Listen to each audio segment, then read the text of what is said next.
Hi friends, இன்றைக்கி நம்ம பார்த்திங்கன்னா மினி பார்க்குக்கு போகலாம். குழந்தைங்க விளையாடுற இடத்துல பார்த்திங்கன்னா பார்க்குக்கு ஆப்போசிட்லேயே குப்பையெல்லாம் போட்டு வச்சுருக்காங்க. குப்பை கொட்டக்கூடாதுன்னு போர்டெல்லாம் ஒட்டி வச்சுருக்காங்க. ஆனால் மக்கள் பார்த்திங்கன்னா அங்கே தான் குப்பை கொட்டுறாங்க.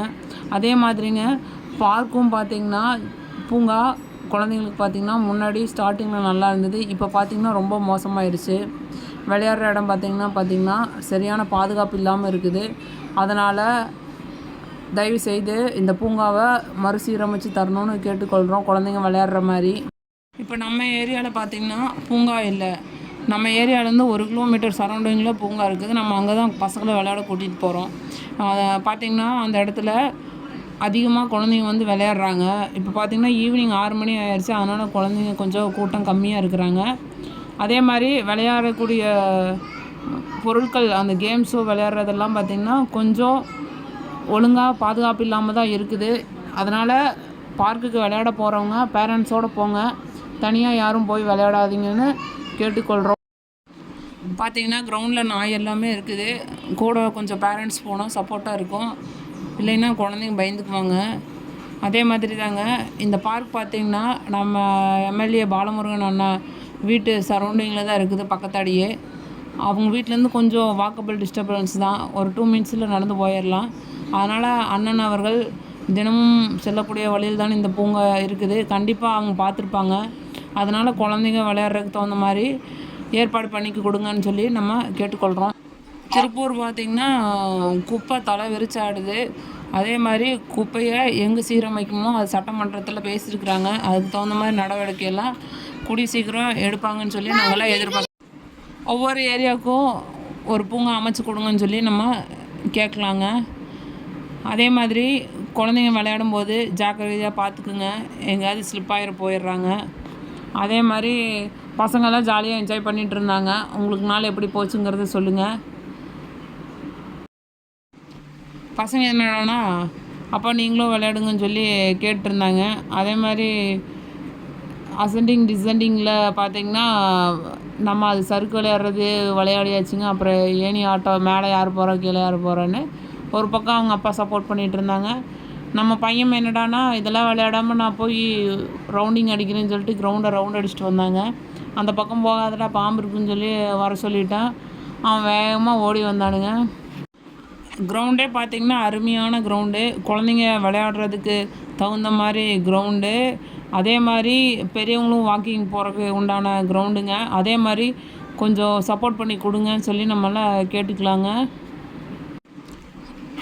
ஏன்னா இப்போ திருப்பூரில் பார்த்திங்கன்னா நம்ம நடக்கிறது கூட இடம் இல்லாமல் இருக்குது. வாக்கிங்க்கு ரோட்டோரத்தில் நடந்தோம்னா பார்த்திங்கன்னா நாய் எங்கடா வந்து கடிச்சிருமோன்னு பயமாக இருக்குது. பாதாள சாக்கடை தோண்டி வச்சுருப்பாங்க, அதுக்குள்ளே விழுந்துருமோன்னு பயமாக இருக்குதுங்க. அதனால் ஒரு ஏரியாவுக்கு ஒரு பூங்கா இருந்ததுன்னா ரொம்ப அருமையாக இருக்கும். குழந்தைங்க ஈவினிங் ஸ்கூல்லேருந்து வந்தோடனே விளையாட கூட்டிகிட்டு போனால் அவங்களுக்கு ஒரு ரிலாக்ஸேஷனாக இருக்கும். அதனால் கட்டாயம் ஒவ்வொரு ஏரியாவுக்கும் ஒவ்வொரு பூங்கா கொண்டு வாங்கன்னு நம்ம கேட்டுக்கொள்ளலாங்க. இதே மாதிரி குழந்தைங்க லைனாக ஏறி சர்க்கிள் விளையாடிட்டு இருந்தாங்க. ஒரு 1/2 hour அங்கே விளையாடி இருப்பாங்க. இங்கே பார்க்குக்கு வர எல்லா குழந்தைங்களும் பார்த்திங்கன்னா அவங்கவுங்க பேரண்ட்ஸோடு தான் வந்திருந்தாங்க. அதே மாதிரி எங்கே யார் கூட போனாலும் கட்டாயம் பேரண்ட்ஸ் கூட்டிகிட்டு போங்க. ஏன்னா வழியில் எதுவுமே சரியில்லாமல் இருக்கலாம், அதுக்காக தான் சொல்கிறேன். பி சேஃப் அப்படிங்கிறதுக்காக நம்ம பேரண்ட்ஸோடு கண்டிப்பாக போகணும். அப்புறம் பார்த்திங்கன்னா இருட்டாயிடுச்சு, சீக்கிரம் வாங்கடா போகலான்னு சொன்னால் நம்ம பசங்க என்னடானா இப்போ தான் மும்பரமாக விளையாடிட்டு இருக்கிறாங்க. அதே மாதிரிங்க மயில், நம்ம எங்கே போனாலும் கந்தன் முருகா போற்றி மயில் பார்த்திங்கன்னா அழகாக ஒரு வீட்டு மேலே இருந்ததுங்க. அப்படியே அங்கேருந்து பறந்து போய் இந்த மரக்கிளையில் உட்காந்துச்சுங்க. உங்களுக்கு தெரியுதான்னு சொல்லி சொல்லுங்கள். முடிஞ்சளவுக்கு ஜூம் பண்ணி தான் எடுத்து போட்டிருக்கிறேன் மயிலை. அது பார்த்திங்கன்னா அந்த கொம்பே பார்த்திங்கன்னா கிளையெல்லாம் ரொம்ப சின்னதாக இருந்தது, அதில் உட்காந்துட்டு இருந்தது. அந்த வெயிட்டுக்கு எப்படி தான் தாங்குச்சுன்னு தெரியல. மரமெல்லாம் பார்த்திங்கன்னா லைனுக்கு மேலே போயிட்டுருக்குதுங்க. கொஞ்சம் அதையெல்லாம் சீரமைச்சா கொஞ்சம் நல்லாயிருக்கும். ஏன்னா குழந்தைங்க விளையாடுற ஏரியா, அதனால் பாதுகாப்பு ரொம்ப ரொம்ப முக்கியமாகப்படுது. அதனால் கொஞ்சம் கவர்மெண்ட் இதெல்லாம் பார்த்துக்குங்க. அதே மாதிரி பி சேஃபாக விளையாடுங்க வெளியில் போகிறப்ப. சரி பொழுதோட ஆயிடுச்சுன்னு சொல்லி நம்ம நேரமாச்சுன்னு பார்க்லேருந்து கிளம்பியாச்சுங்க. கிளம்பி போகிறப்ப வீட்டு பக்கத்தில் பார்த்தீங்கன்னா எஸ்எஸ் ஸ்கூல் இருக்குது. அந்த ஸ்கூலில் பார்த்தீங்கன்னா காம்படிஷன் நடந்துகிட்டு இருந்தது. ஆணழகன் காம்படிஷன் நிறைய பேர் வந்திருந்தாங்க, பார்ட்டிசிபேட் பண்ணிருந்தாங்க. சரி நம்ம எதுக்கிட்ட நம்ம அவ்வளோ போகணும்னு சொல்லிட்டு நம்ம வெளியில் இருந்துட்டு முடிஞ்ச அளவுக்கு ஜூம் பண்ணி வீடியோ எடுத்துகிட்டு கிளம்பியாச்சுங்க. பார்க்லேருந்து கிளம்ப ஆரம்பித்தாச்சுங்க. பார்த்திங்கன்னா குப்பை எல்லாம் எப்படி இருக்கணும் பாருங்கள் நீங்களே. அப்புறம் பார்த்திங்கன்னா நம்ம போகிற வழியில் அப்படியே அழகாக இருந்துச்சு. அப்படியே ஒரு போகிற வழியில் அப்படியே வீடியோ எடுத்துகிட்டு போகணுங்க. இங்கெல்லாம் பார்த்திங்கன்னா ரொம்ப அமைதியாக இருக்கும் ஈவினிங் டைம்லலாம். திருப்பூர்னு சொல்கிறாங்க. திருப்பூரில் ஒரு சில இடங்கள் அமைதியாக இருக்கும், நீங்களும் வந்து பாருங்கள். பயணங்கள் ரொம்ப அழகானது. ஸோ முடிஞ்ச அளவு பயணங்கள் செய்யுங்க.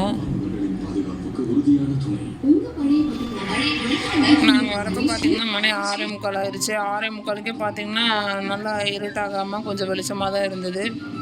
அப்புறம் பார்த்திங்கன்னா நம்ம ஆணழகன் காம்படிஷன் நடந்துகிட்டு இருந்தது. அந்த பிளேஸ் பக்கத்தில் போயாச்சுங்க. நம்ம வீட்டுக்கிட்ட இருந்து கொஞ்சம் பக்கத்தில் தாங்க இருக்குது.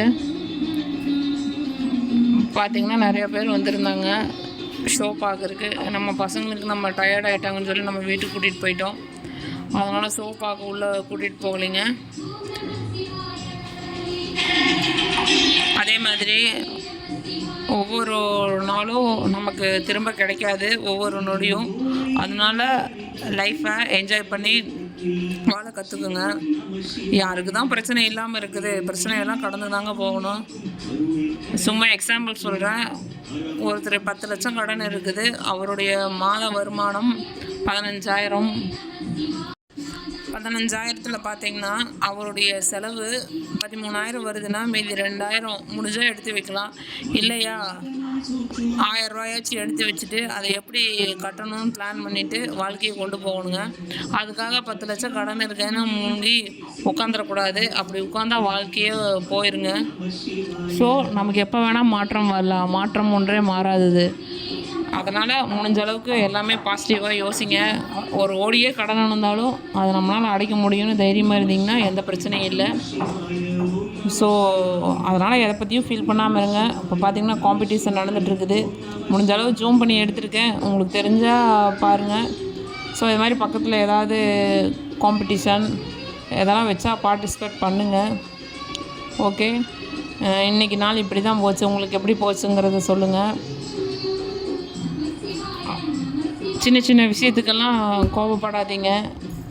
ஏன்னா நம்ம பிறந்தோம், வளர்ந்தோம், இறந்தோன்னு இருக்கக்கூடாது. பிறந்துட்டோம். ஸோ என்றைக்காவதாக இருந்தாலும் எல்லாத்துக்கும் ஒரு நாள் இருப்புங்கிறது கண்டிப்பாக இருக்கும். அதனால் இருக்கின்ற நாட்கள் எல்லாத்துக்கூடையும் சந்தோஷமாக இருங்க. சண்டை போடாமல் வாழ்க்கையை வாழுங்க. ஸோ நம்ம கிளம்பியாச்சுங்க. காம்படிஷன் உங்களுக்கு தெரியும்னு நினைக்கிறேன். பார்த்து கிளம்பியாச்சு.